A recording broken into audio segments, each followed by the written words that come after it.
Welcome back ناظرین، شکریہ کہ آپ اسکرین کے پاس ہی ہیں، آپ بھاگے نہیں ہیں.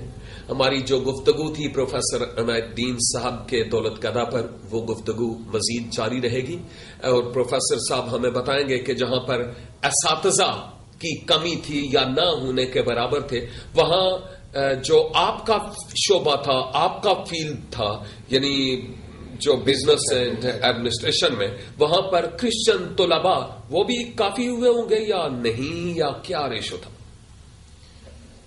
Unfortunately institute of business administration ایک ایسا ادارہ ہے جی جو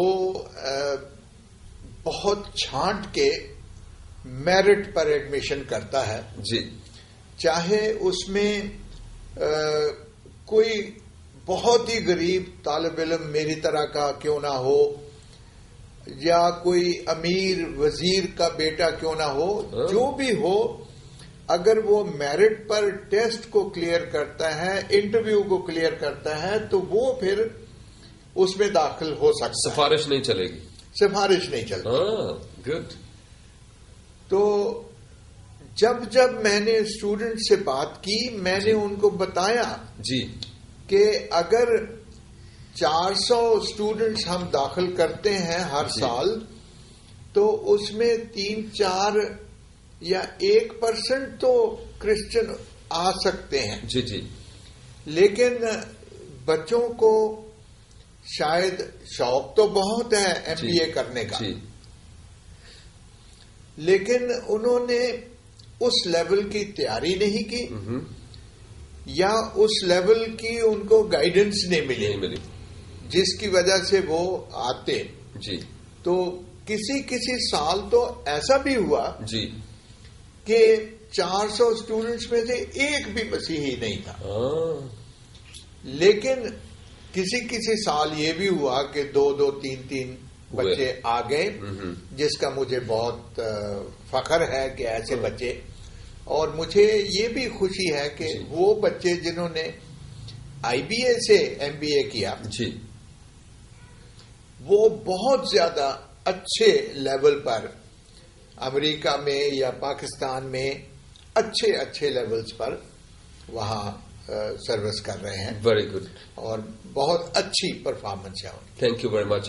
اس فیلڈ میں جو شعبہ درس و تدریس رہا ہے، کیا کوئی ایسا ناگوار واقعہ آپ کو یاد آ رہا ہو؟ کیونکہ نشیب و فراز ہر فیلڈ میں ہوتے ہیں، جس سے شاید ہم سبق سیکھیں یا ہمارے ناظرین کے لیے اس سے کوئی سبق نکلے.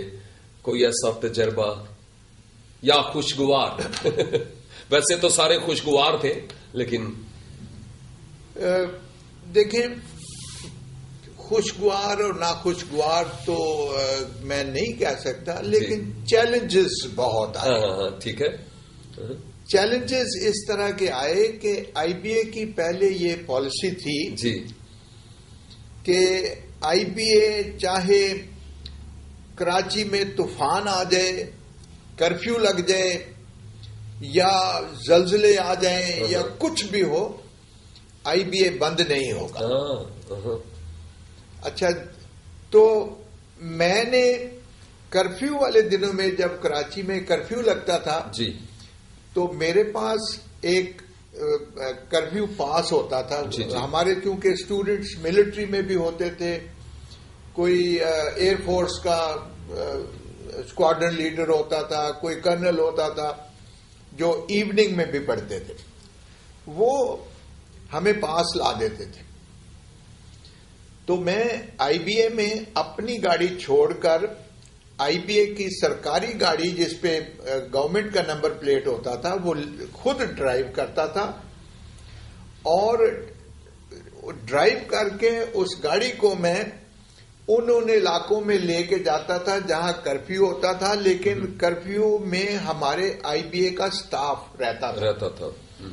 ان علاقوں سے میں IBA کے سرکاری نمبر پلیٹ والی گاڑی میں، میرے پاس کرفیو پاس تھا، تو میں لے کے ان کو کئی ہفتے لے کے جاتا تھا اور لے کے آتا تھا، تاکہ IBA کی کلاسز چلیں اور IBA میں کسی قسم کی پڑھائی کا حرج یا نقصان نہ ہو. ویری گڈ، بہت اچھا. اس قسم کو تو میں نے اس ادارے کے لیے بڑی تندہی سے اور نیک نیتی سے بس یہ ڈرائیور بھی کام کیا ہے. ایسے ہی واپسی پر بھی ان کو چھوڑتا بھی تھا اور پھر ان کو لے کے بھی جاتا تھا. Very good. تو یہ چیلنج ہے.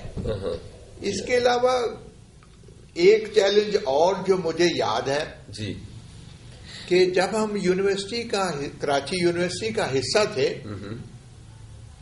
تو یونیورسٹی کے پاس جو فنڈز آتے تھے بعض دفعہ یہ ہوتا تھا کہ وہ ہمیں ٹائم پر ڈیلیور نہیں کرتے تھے. تو ہمارے پاس تنخواہیں دینے کے لیے پیسے نہیں ہوتے تھے، ہمیں تنخواہ نہیں ٹائم پہ ملتی تھی. IBA کے پاس پیپر خریدنے کے لیے کوئی پیسے نہیں تھے. تو اس زمانے میں نے اور میرے ساتھ باقی ٹیچروں نے بھی یہ کیا کہ IBA کی پڑھائی کسی طریقے سے افیکٹ نہیں ہوئی. جی، ہمارا یہ تھا کہ امتحان ہم نے کنڈکٹ کرنا ہے. جی، تو وہ کاغذ جو ایک طرف سے استعمال ہو گئے ہیں ہم ان کی بیک سائڈ پر امتحان کے پیپر چھاپ کر تو وہ اسٹوڈنٹس کو دے دیتے تھے تاکہ اسٹوڈنٹس اپنا پیپر کریں اور ٹائم پر ان کا امتحان ہو، ٹائم پر ان کا رزلٹ نکلے. اور جب کراچی یونیورسٹی میں 6 مہینے سال ایک جو بیچ تھا وہ ڈیلے ہو جاتا تھا ان کی ایجوکیشن کمپلیٹ ہونے میں، IBA جس ڈیٹ کو اپنی کمپلیٹ کرنے کی ڈیڈ لائن دیتا تھا اسی ڈیٹ کو فائنل امتحان دے کے اور ہم اسٹوڈنٹس کو فارغ کرتے تھے. تو اس قسم کے ہم نے بہت چیلنجز قبول بڑی سیکریفائسز سے گزرے ہیں آپ. جہاں آپ کے شعبے کی مناسبت سے کئی چیلنجز بھی تھے، اس پہلو کے اعتبار سے مسیحی حلقے میں آپ کو ماضی کے تلخ و شیریں تجربات کو مد نظر رکھتے ہوئے کیا نظر آتا ہے کہ مسیحی تو ویسے بھی پاکستان میں بہت کم ہیں، شاید یہ بھی وجہ ہے کہ یونیورسٹی میں کم طلباء نظر آتے ہیں اور طالبات نظر آتی ہیں، لیکن کیا آپ سمجھتے ہیں کہ جو نسل نو ہے، مسیحی قوم کے بارے میں بات کر رہا ہوں، ان میں کوئی سیکھنے کا سکوپ ہے، رجحان ہے یا نہیں ہے؟ اگر نہیں ہے تو کیوں نہیں؟ کبھی کوئی ایسا آپ نے الگ سے بیٹھے ہوں اور خوب سوچا ہو اس پر، کیا وجہ ہے؟ میں نے اس پر بہت نظر ثانی کی ہے. جی، اس میں میرے خیال میں نہ تو طالب علموں کا قصور ہے اور نہ انسٹیٹیوشنز کا قصور ہے. جی، میں بہت اسٹرانگلی فیل کرتا ہوں کہ اس میں قصور ہمارے پیرنٹس کا ہے. کیونکہ والدین شاید اتنا زیادہ توجہ اپنے بچوں کی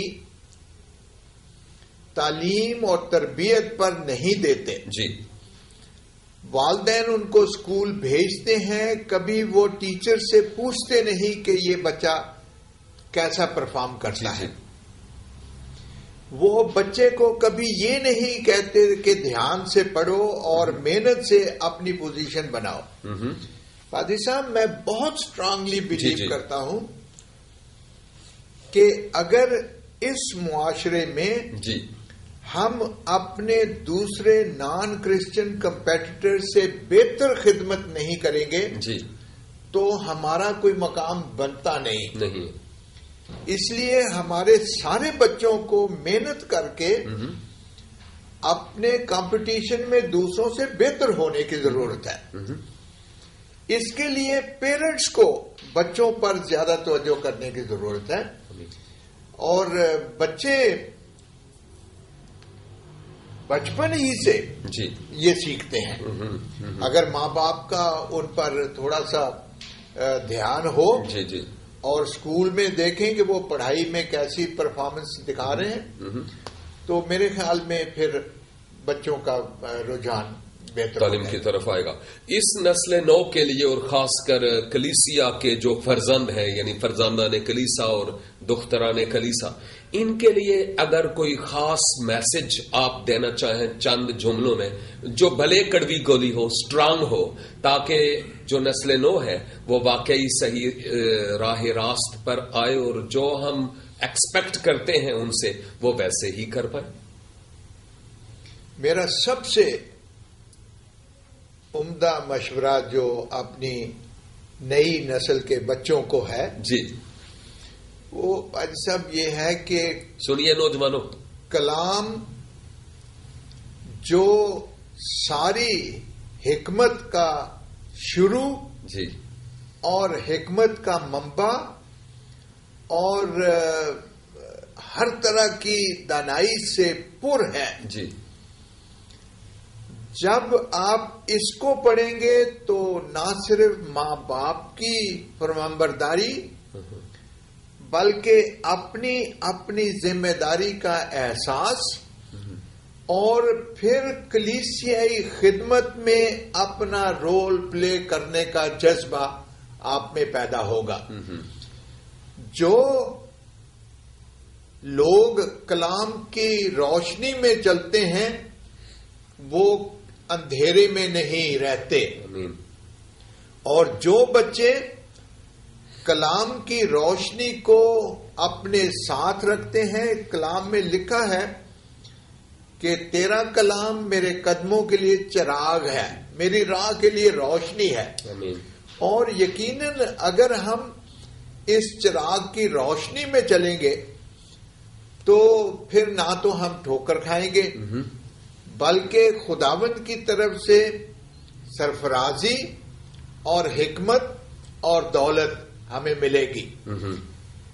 آپ اگر ایوب کے میرا خیال ہے کہ 28 یا 29 باب میں جی لکھا ہے کہ حکمت اگر آپ ڈھونڈنے جائیں تو آسمان پر چڑھ جائیں تو وہاں بھی نہیں ملتی، اگر آپ زمین کے دفینے کھود لیں حکمت وہاں بھی نہیں ملتی، اگر آپ سنہری پتھروں میں یا آپ کوئلے کی کانوں میں ڈھونڈیں تو حکمت نہیں ملتی. صحیح. اور ملتی کہاں سے ہے؟ حکمت ہے کہ خدا خوفی میں حکمت ہے. آمین. کیونکہ خدا کا خوف دانائی کا شروع ہے. جی. تو میں اپنے سارے مسیحی بچوں سے یہ کہنا چاہتا ہوں کہ کلام کو پڑھنا، کلام کے مطابق زندگی بسر کرنا، یہ ہمارے لیے فی الحقیقت ایسا بڑا تجربہ ہے جس کی کوئی مثال نہیں.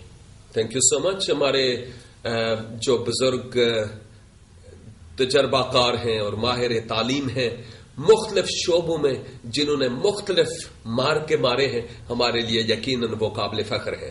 عزیزو، آپ یہ جو باتیں سن رہے ہیں پروفیسر صاحب کی زبانی، ان کی قدر کیجئے اور کلام خدا کو اپنی زندگی کے لیے مشعل راہ بنائیے. ملتے ہیں تھوڑی سی بریک کے بعد. Thank you very much.